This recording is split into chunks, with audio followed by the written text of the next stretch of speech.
wabarakatuh.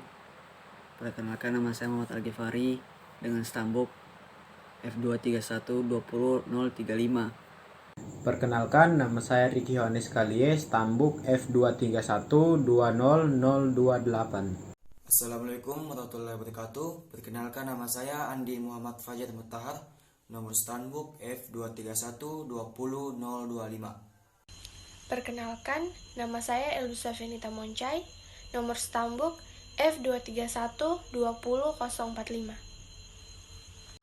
Halo, nama saya Putri Kartika Mauriska Manitu, stambuk F231200005. Perkenalkan, nama saya Agransyah WTK, stambuk F231200011. Oke, di sini dari perwakilan kelompok 4, kami di sini akan menjelaskan materi tentang demokrasi Indonesia. Di sini saya akan menjelaskan tentang demokrasi Indonesia. Dewasa ini, demokrasi dianggap sebagai suatu sistem politik yang diyakini oleh banyak masyarakat dunia sebagai yang terbaik untuk mencapai tujuan bernegara. Sejalan dengan perkembangan waktu, demokrasi beserta prinsip-prinsip yang menyertainya mengalami perkembangan, pembaharuan, dan pengujian yang terus-menerus. Demokrasi juga mengalami pasang surut, bahkan terdapat perkembangan yang menarik.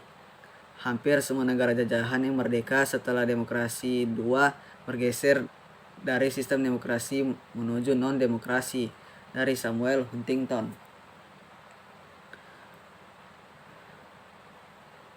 Kriteria dan prinsip-prinsip demokrasi adalah suatu gejala kontinuum di mana semakin banyak prinsip dijalankan maka semakin demokratis negara tersebut.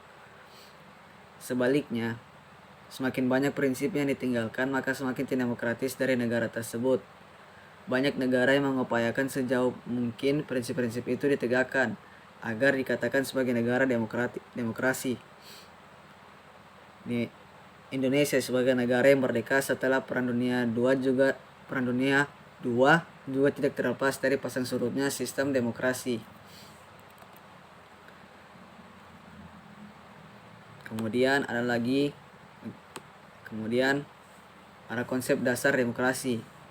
Istilah demokrasi berasal dari penggalan kata bahasa Yunani yakni demos dan kratos atau kratein.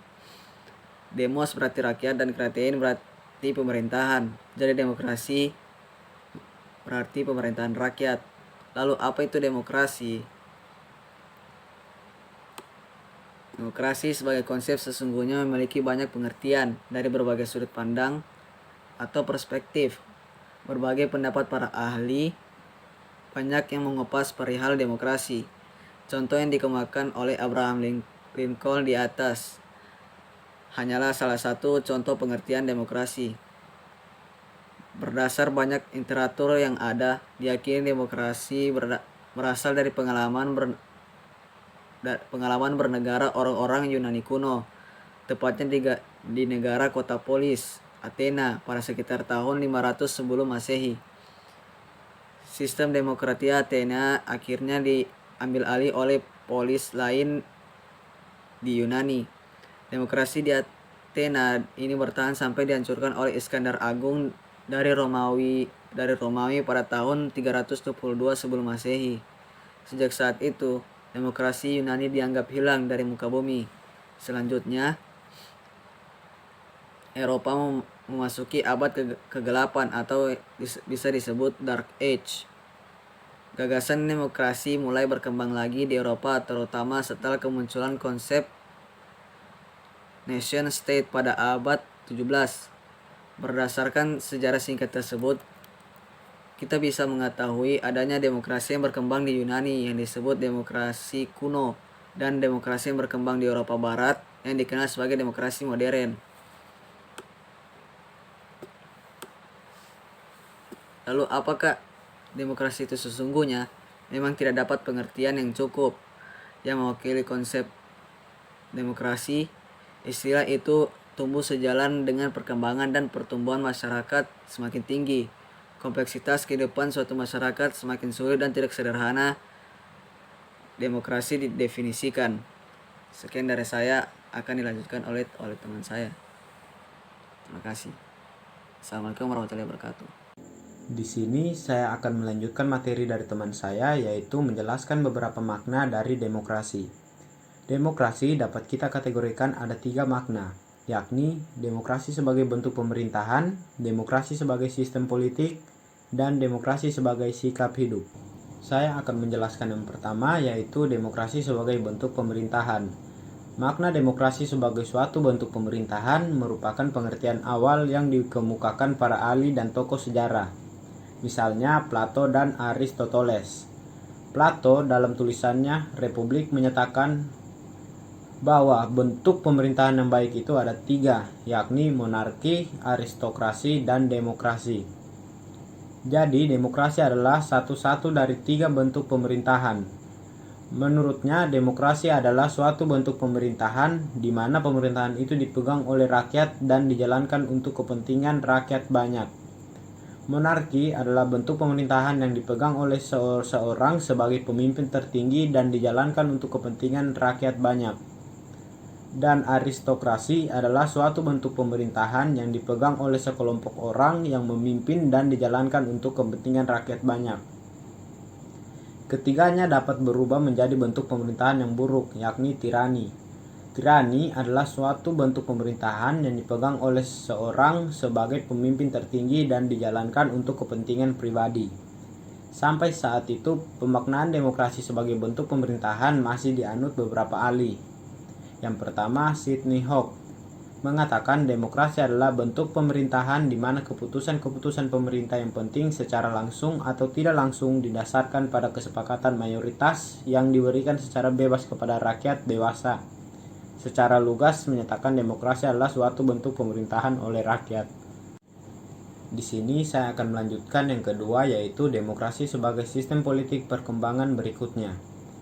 Demokrasi tidak sekedar dipahami sebagai bentuk pemerintahan, tetapi lebih luas yakni sebagai sistem politik. Bentuk pemerintahan bukan lagi demokrasi, oligarki, monarki, atau yang lainnya. Bentuk pemerintahan dewasa ini lebih banyak menganut pendapatnya Niccolo Machiavelli. Ia menyatakan bahwa negara dalam kurung lo Stato dalam hal ini merupakan hal yang pokok dalam kurung genus 72, sedang spesiesnya adalah republik dan monarki. Monarki adalah bentuk pemerintahan yang bersifat kerajaan. Pemimpin negara umumnya bergelar raja, ratu, kaisar, atau sultan. Sedangkan republik adalah bentuk pemerintahan yang dipimpin oleh seorang presiden atau perdana menteri. Jika bentuk pemerintahan adalah republik atau monarki, maka demokrasi berkembang sebagai suatu sistem politik dalam bernegara. Nah, di sini saya akan menjelaskan yang terakhir, yaitu demokrasi sebagai sikap hidup perkembangan berikutnya. Demokrasi tidak hanya dimaknai sebagai bentuk pemerintahan atau sistem politik, tetapi demokrasi dimaknai sebagai sikap hidup. Jika demokrasi sebagai bentuk pemerintahan atau sistem politik, maka hal itu lebih banyak berjalan pada tingkat pemerintahan atau kenegaraan. Demokrasi sebagai sikap hidup, di dalamnya ada nilai-nilai demokrasi yang dipraktikkan oleh masyarakatnya, yang selanjutnya memunculkan budaya-budaya demokrasi. Muhammad Hatta juga pernah menyatakan bahwa demokrasi memerlukan syarat-syarat hidupnya, yakni rasa tanggung jawab dan toleransi pada pemimpin-pemimpin politik. Tanggung jawab dan toleransi merupakan nilai demokrasi yang akan mendukung sistem atau pemerintahan demokrasi. Nah, sekian dari saya. Materi selanjutnya akan dibawakan oleh teman saya. Di sini saya akan menjelaskan tentang prinsip-prinsip demokrasi. Prinsip-prinsip demokrasi telah banyak dinyatakan oleh para ahli. Jika kita mengungkap kembali prinsip demokrasi sebagaimana dinyatakan oleh Soekarno 1981 di atas, menunjukkan pada prinsip demokrasi sebagai suatu sistem politik. Contoh lain misalnya Robert Dahl yang menyatakan terdapat 2 dimensi utama demokrasi, yakni kompetisi yang bebas di antara para kandidat, partisipasi bagi mereka yang telah dewasa memiliki hak politik. Contoh lainnya yaitu Franz Magnus Suseno menyatakan bahwa dari berbagai ciri dan prinsip demokrasi yang ditemukan oleh para pakar, ada 5 ciri atau gugus hakikat negara demokrasi, yakni negara hukum, pemerintah berada di bawah kontrol yang nyata masyarakat, pemilihan umum yang bebas, prinsip mayoritas, dan adanya jaminan terhadap hak-hak demokrasi. Kebebasan persamaan. Kebebasan dan persamaan adalah fondasi demokrasi. Kebebasan dianggap sebagai sarana mencapai kemajuan dengan memberikan hasil maksimal dari usaha orang tanpa adanya pembatasan dari penguasa. Jadi bagian tak terpisahkan dari ide kebebasan adalah pembatasan kekuasaan penguasa politik. Demokrasi adalah sistem politik yang melindungi kekuasaan warganya, sekaligus memberikan tugas pemerintah untuk menjamin kebebasan tersebut. Demokrasi pada dasarnya merupakan pelembagaan dari kekuasaan. Persamaan merupakan suatu sarana penting untuk kemajuan setiap orang. Dengan prinsip persamaan, setiap orang dianggap sama tanpa dibeda-bedakan dan memperoleh akses dan kesempatan sama untuk mengembangkan diri sesuai dengan potensinya. Demokrasi berasumsi bahwa semua orang sama derajat dan hak-haknya sehingga harus diberlakukan sama pula dalam pemerintahan. Kedaulatan rakyat. Konsep kedaulatan rakyat pada hakikatnya kebijakan yang dibuat adalah kehendak rakyat dan untuk kepentingan rakyat.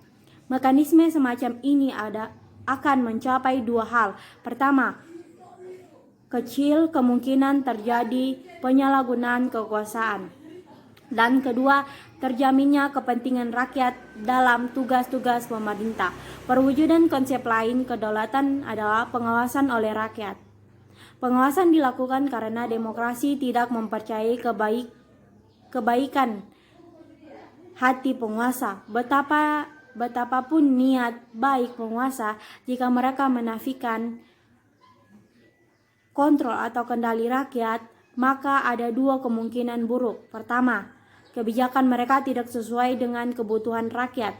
Dan kedua, yang lebih buruk, kebijakan itu korup dan hanya melayani kepentingan penguasa. Di sini saya akan melanjutkan materi dari teman saya. Indikator demokrasi. Kerangka kerja penilaian demokratisasi dan antaranya dirumuskan apa yang diinspirasi konsep yang dikembangkan oleh David Bentham dalam membuat indikator demokrasi. Bentham menerjemahkan kedaulatan rakyat secara lebih spesifik menjadi faktor kontrol populer dan faktor kesetaraan politik. Kontrol populer memanifestasikan hak-hak yang dimiliki oleh masyarakat untuk mengontrol dan mempengaruhi kebijakan publik dan para pembuat kebijakan. Perlakuan terhadap masyarakat harus didasari pada keyakinan bahwa setiap orang harus diperlakukan dengan rasa hormat yang setara. Setiap orang memiliki kapasitas yang setara dalam menentukan pilihan. Pilihan tersebut dapat mempengaruhi keputusan kolektif dan semua kepentingan yang mendasari pilihan tersebut harus diperhatikan. Kerangka kerja utama dibagi menjadi tiga komponen utama. Pertama, kerangka hak-hak warga negara yang kesetaraannya terjamin. Termasuk di dalamnya adalah akses pada keadilan dan supremasi hukum. Juga kebebasan berekspresi, berserikat dan berkumpul dan hak-hak dasar yang memungkinkan masyarakat untuk memperoleh atau menjalankan hak-haknya secara efektif. Komponen pertama ini terdiri dari dua tema, yaitu satu, kewarganegaraan yang setara, dan dua, hak-hak sipil dan politik. Komponen kedua, institusi-institusi pemerintah yang representatif dan akuntabel. Tercakup di dalamnya adalah pemilu yang bebas dan adil yang menyediakan perangkat agar pilihan dan kontrol populer atas pemerintah dapat dilaksanakan. Termasuk juga di dalamnya adalah prosedur-prosedur yang menjamin akuntabilitas pejabat publik.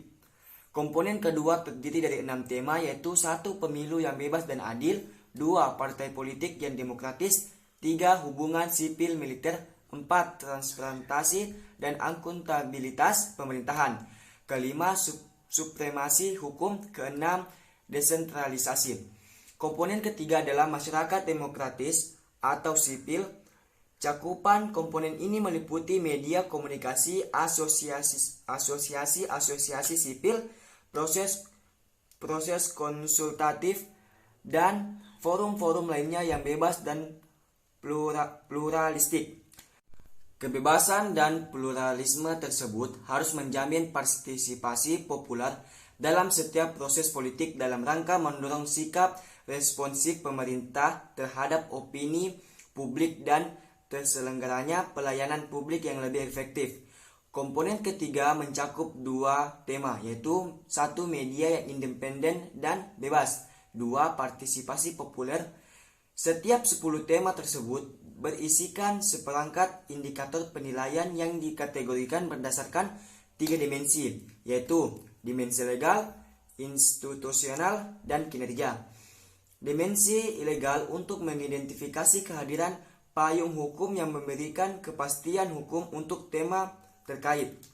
Dimensi institusional menggali ada atau tidaknya perangkat institusi dan mekanisme yang mampu memberikan jaminan implementasi perangkat hukum. Dimensi kinerja mengelaborasi sejarah mana kinerja elemen-elemen dalam dua dimensi sebelumnya telah berhasil membawa pengaruh aktual terhadap kemajuan proses demokratisasi. Berdasarkan konteks tema terkait, indikator-indikator dalam setiap dimensi tersebut diharapkan dapat menjadi semacam petunjuk-petunjuk praktis dalam proses penilaian demokratisasi. Oke, sekian dari saya. Materi selanjutnya akan dilanjutkan teman saya.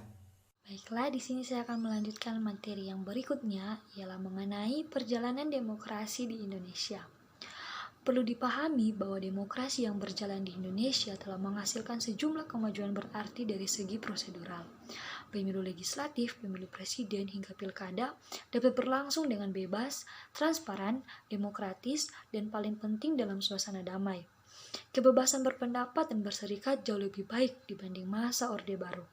Hal paling mendasar adalah dibenahinya beberapa kelemahan dalam batang tubuh Undang-Undang Dasar 1945 yang kemudian membuat wajah konstitusi kita tampil berbeda dibanding batang tubuh Undang-Undang Dasar 1945 yang asli. Tidak sedikit masalah yang muncul dalam demokrasi Indonesia. Deretan masalah masih bisa diperpanjang, semua mengakumulasi menjadi kekecewaan. Pertanyaan yang mengusik ialah, benarkah langkah kita dalam proses demokratisasi sekarang ini? Cara terbaik agar tidak terjebak dalam persoalan yang tak kunjung usai ini adalah dengan mempelajari kembali pesan-pesan penting pendiri negara dan konstitusi untuk diproyeksikan menjadi visi membangun kehidupan demokrasi. Oleh karena itu, demokrasi Indonesia dikatakan demokrasi Pancasila, di mana prinsip-prinsip demokrasi yang dijalankan berdasarkan pada nilai-nilai Pancasila. Demokrasi Pancasila dapat diartikan secara luas maupun sempit. Demokrasi Pancasila dalam arti luas adalah kedaulatan atau kekuasaan tertinggi ada pada rakyat yang dalam penyelenggaraannya dijiwai oleh nilai-nilai Pancasila. Pelaksanaan demokrasi Pancasila agar tegak dan berkembang dipusatkan pada 10 pilar demokrasi. Yang pertama ialah demokrasi yang berketuhanan yang Maha Esa. Yang kedua, demokrasi yang menjunjung hak asasi manusia. Yang ketiga, demokrasi yang mengutamakan kedaulatan rakyat. Yang keempat, demokrasi yang didukung kecerdasan. Yang kelima, demokrasi yang menetapkan pembagian kekuasaan. Yang keenam, demokrasi yang menerapkan konsep negara hukum. Nah, yang ketujuh, demokrasi yang menjamin otonomi daerah. Yang kedelapan, demokrasi yang berkeadilan sosial. Yang kesembilan, demokrasi dengan kesejahteraan rakyat. Dan yang terakhir ialah demokrasi dengan pengadilan merdeka. Demokrasi Pancasila dalam arti sempit adalah berdasar pada sila keempat Pancasila, yaitu kerakyatan yang dipimpin oleh hikmat kebijaksanaan dalam permusyawaratan perwakilan. Dengan demikian, demokrasi Pancasila dalam arti sempit adalah masalah pengambilan keputusan, yaitu pengambilan keputusan yang dipimpin oleh hikmat kebijaksanaan.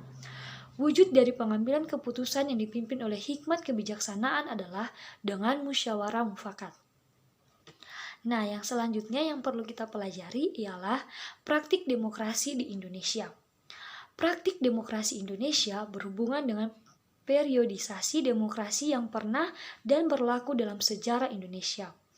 Miriam Budiarjo menyatakan bahwa dipandang dari sudut perkembangan sejarah demokrasi Indonesia sampai masa Orde Baru dapat dibagi dalam 4 bagian masa, yaitu yang pertama, masa pertama Republik Indonesia pada tahun 1945 sampai 1959. Masa kedua Republik Indonesia yaitu pada tahun 1959 sampai 1965. Masa ketiga Republik Indonesia yaitu pada tahun 1965 sampai 1998. Masa keempat Republik Indonesia yaitu 1998 sampai dengan sekarang. Menurut Afan Ghaffar, ia membagi alur demokrasi Indonesia yang terdiri atas periode masa revolusi kemerdekaan, periode masa demokrasi parlementer, periode masa demokrasi terpimpin, dan periode pemerintahan Orde Baru Demokrasi Pancasila. Pada masa revolusi kemerdekaan pada tahun 1945 sampai 1949, implementasi demokrasi baru terbatas pada interaksi politik di parlemen dan pers berfungsi sebagai pendukung revolusi kemerdekaan. Elemen-elemen demokrasi yang lain belum sepenuhnya terwujud karena situasi dan kondisi yang tidak memungkinkan. Demokrasi parlementer yang terjadi pada 1950 sampai 1959 merupakan masa kejayaan demokrasi di Indonesia karena hampir semua elemen demokrasi dapat kita temukan dalam perwujudannya pada kehidupan politik di Indonesia. Masa demokrasi terpimpin pada tahun 1960 sampai 1965 merupakan masa di mana demokrasi dipahami dan dijalankan berdasarkan kebijakan pemimpin besar revolusi, dalam hal ini Presiden Soekarno.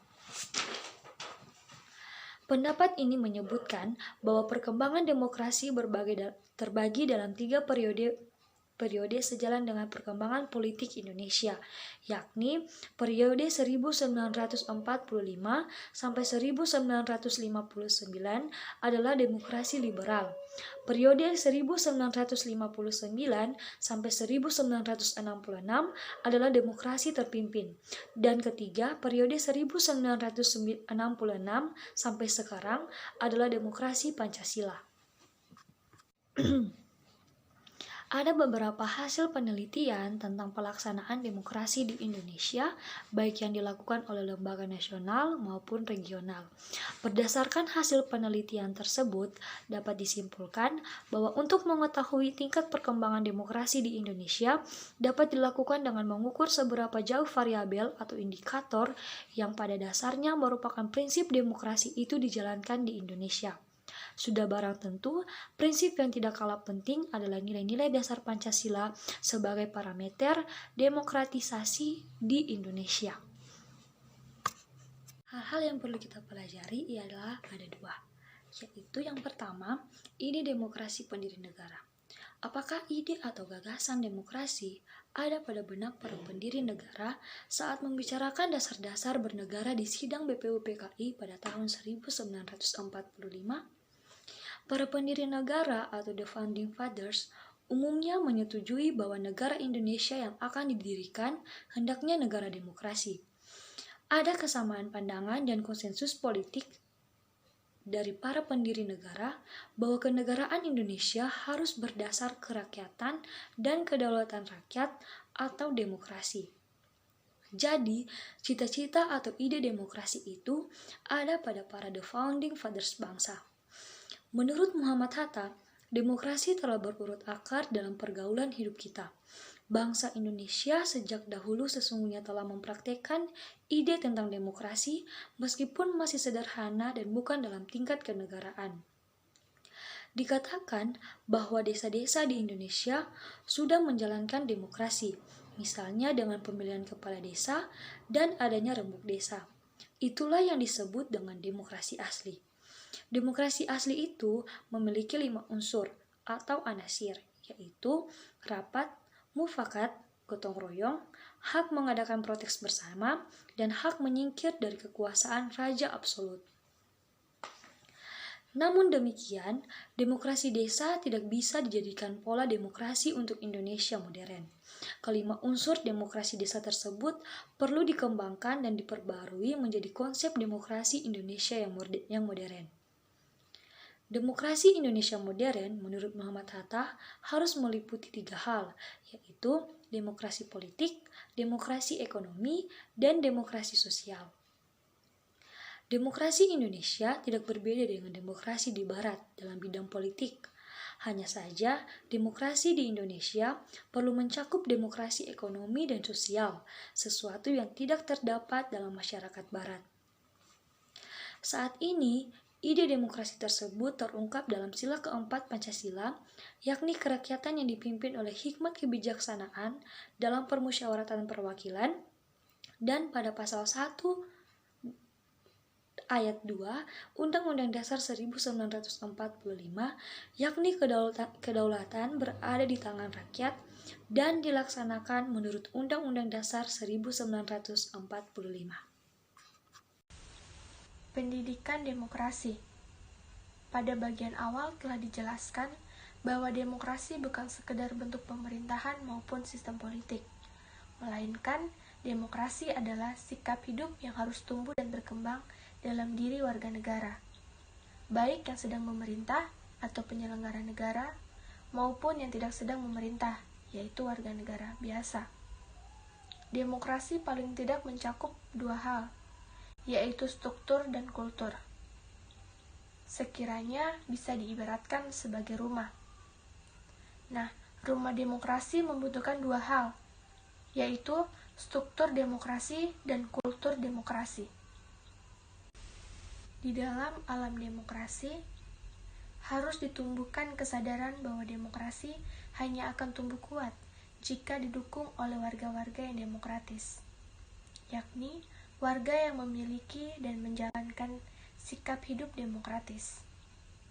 Menumbuh kembangkan budaya demokrasi dapat dilakukan melalui pendidikan demokrasi. Pendidikan demokrasi juga pada hakikatnya adalah sosialisasi nilai-nilai demokrasi, supaya bisa diterima dan dijalankan oleh warga negara itu sendiri. Pendidikan demokrasi secara substantif menyangkut sosialisasi, diseminasi, aktualisasi, dan implementasi nilai, konsep, dan praktik demokrasi melalui pendidikan.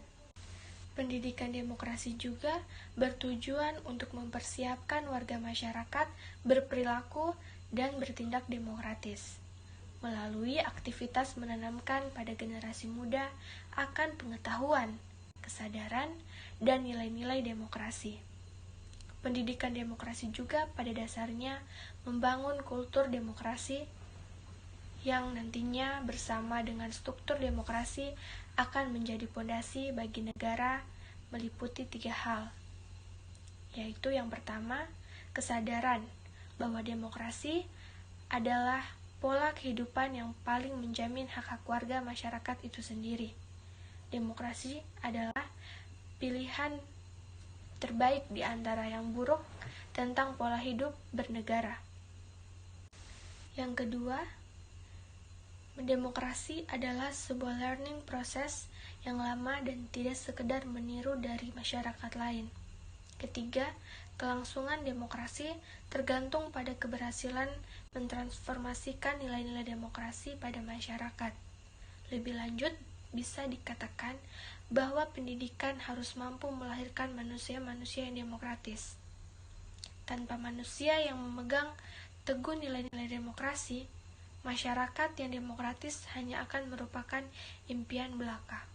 Pendidikan demokrasi secara luas dapat dilakukan baik secara informal, formal, maupun non-formal. Secara informal, pendidikan demokrasi bisa dilakukan di lingkungan keluarga yang menumbuh kembangkan nilai-nilai demokrasi itu sendiri. Sedangkan secara formal, pendidikan demokrasi dilakukan di sekolah, baik 108 dalam bentuk intra dan ekstrakurikuler. Sedangkan secara non-formalnya, pendidikan demokrasi berlangsung pada kelompok masyarakat, lembaga swadaya, partai politik, pers, dan lain sebagainya. Penting untuk memberi perhatian mengenai pendidikan demokrasi formal, yakni di sekolah atau lembaga pendidikan lain, termasuk pendidikan tinggi. Hal yang sangat penting dalam pendidikan demokrasi di sekolah adalah mengenai kurikulum pendidikan demokrasi yang menyangkut dua hal, yaitu penataan dan isi materi. Yang kedua, penataan menyangkut pemuatan pendidikan demokrasi dalam suatu kegiatan kurikuler, apakah secara eksplisit dimuat dalam suatu mata pelajaran atau mata kuliah, ataukah disiapkan ke dalam mata pelajaran umum.